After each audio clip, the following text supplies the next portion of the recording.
Turns out every dog does not necessarily have its day after all. Welcome to the Daily Forkast, April 21st, 2022.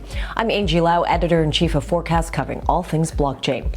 Well, yesterday proved to be a bit of what the Brits would call a dog's breakfast for Dogecoin, but it was a great one for the apes instead, with Apecoin soaring 30%. We're going to take a look at how Apecoin stole Dogecoin's thunder and whether that can continue, plus a whole lot more coming up. Let's get you up to speed from Asia to the world.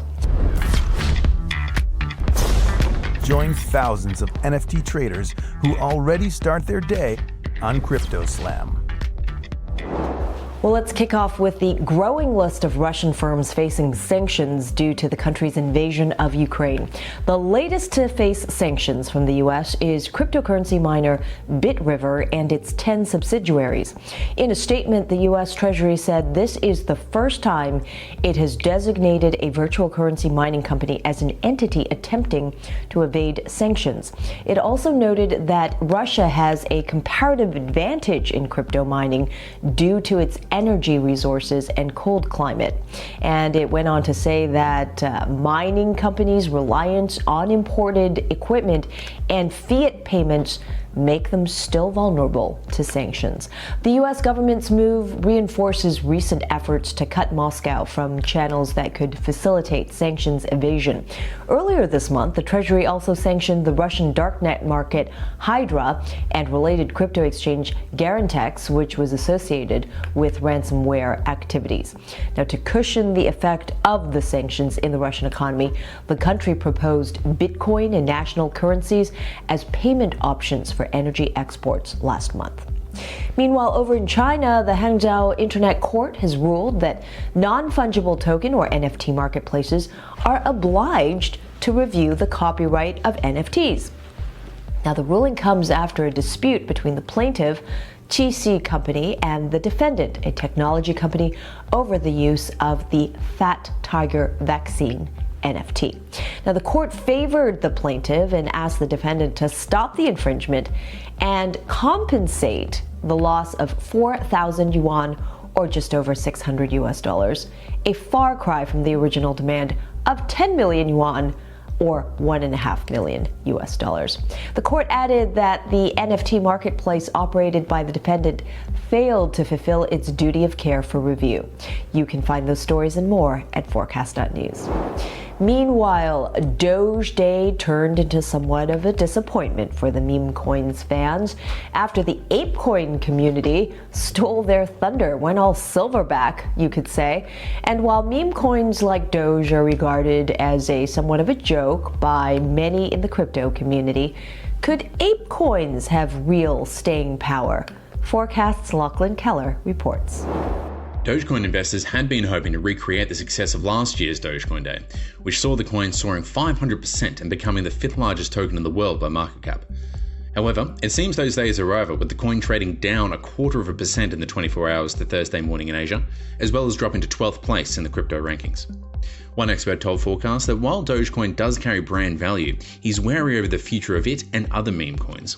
I just can't be bullish on meme coins over the long term. For sure, during the awakening period of cryptocurrency, there are these hypes and there are these fads and there are these interests. And as I said, Dogecoin is fun, but then I'm mostly talking about the picture. Like, it's a funny picture.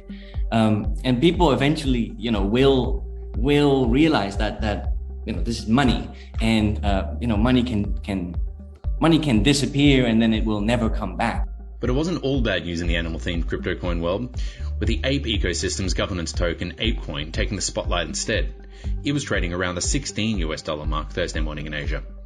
Apecoin only launched just over a month ago and will serve as the native token for the Bored Apes Yacht Club creator Yuga Labs' soon-to-be-launched metaverse project, Otherside. The coin's price surge began after Bored Ape Yacht Club's members started to generate social media buzz around Apecoin-priced public land sales and Otherside. So we'll be keeping close watch on the launch of Otherside, which Yuga Labs says will happen this month. For Forkast, I'm Lachlan Keller. Beanstalk, a decentralized credit-based stablecoin protocol, lost $76 million in an attack this week. The perpetrators used a flash loan to exploit a design flaw in the protocol's governance code. We've got Mark Lamb here, Chief Executive Officer at CoinFlex, a leading crypto derivatives exchange and yield platform, joining us now to discuss the vulnerabilities in the new economy. Great to see you again, Mark. Great to be here. How many of these crypto exploits are we talking about here? The attacks show no signs of slowing down. What do you make of the governance exploit that hit Beanstalk? The team revoked governance privileges, but too little too late. Flash loans are this basic concept where as long as you pay something back within a series of transactions, you can borrow as much money as you want. And basically the hacker borrowed, I think, $150 million or something, put that into Beanstalk, borrowed money from Beanstalk, and then they were able to buy enough of the governance tokens of Beanstalk that they were able to just change the rules of the Beanstalk protocol so that borrowers didn't need to repay loans, which is a very helpful rule change if you're the majority of the borrow on that platform. So it's an interesting use case where I think it really is a testament to you can have a smart contract system where you think you've planned everything, but if you're able to change the rules by simply owning the majority of the tokens and there's no protection around that change, the majority token holder can do whatever they want, you do get problems, and these risks are very, very difficult to protect against 100%. This is one of the reasons why, unfortunately, so many people trust centralized finance. As an investor, as somebody who's trying to navigate this space, what are the red flags? How can the industry perhaps prevent this situation from happening again? The biggest thing is, as an investor in the space, if you're looking to use DeFi, use a huge protocol that has existed for more than 6 months and has billions and billions of dollars in it.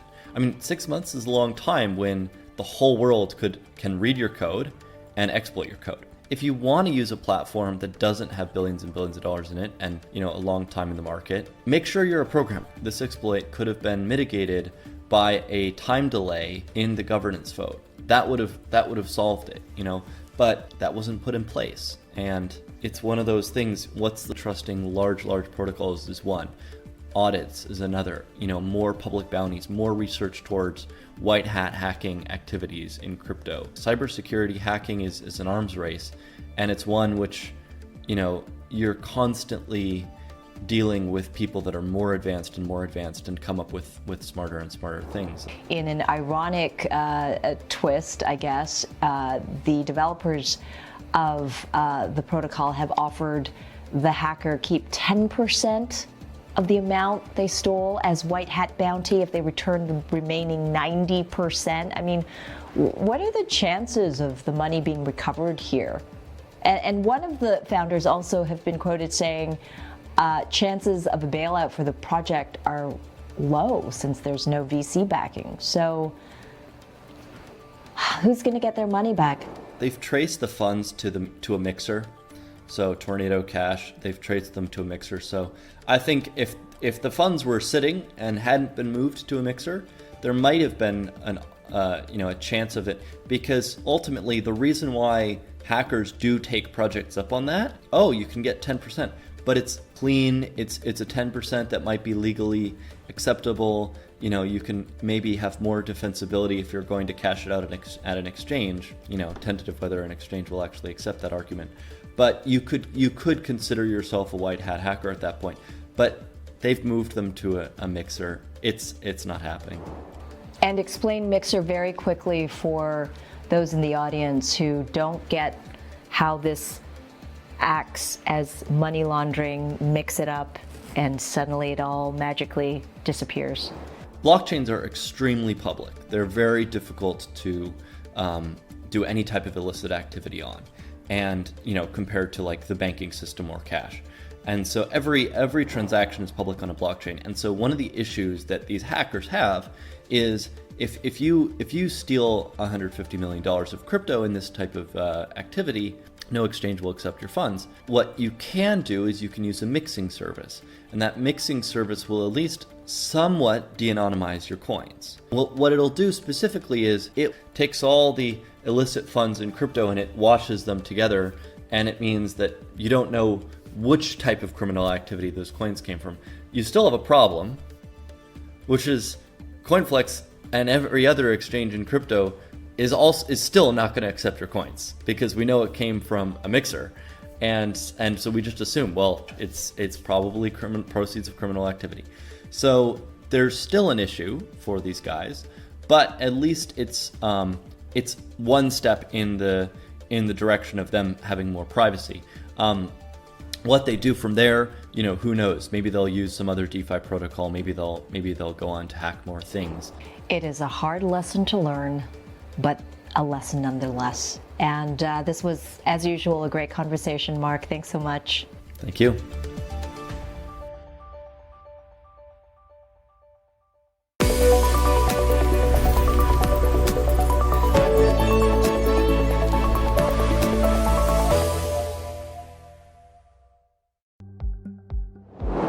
And finally, a sneak preview of the latest edition of Word on the Block, where we go beyond the headlines with our guest, Kristen Smith of the Blockchain Association, taking a deep dive into the progress of the digital dollar and regulations for the crypto world.